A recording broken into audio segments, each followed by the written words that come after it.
வணக்கம் நண்பர்களே! இன்று ஆயர்பாடி மாளிகையிலிருந்து ஒரு பாடல்.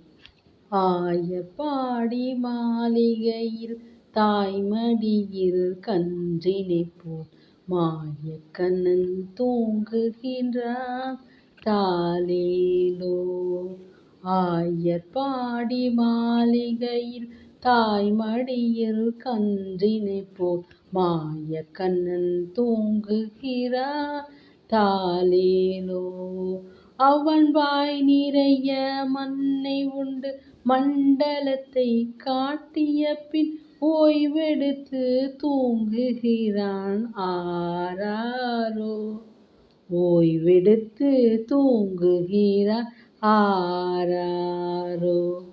ஆயர்பாடி மாளிகையில் தாய்மடியில் கன்றினைப் போல் மாயக்கண்ணன் தூங்குகிறான் தாலேலோ.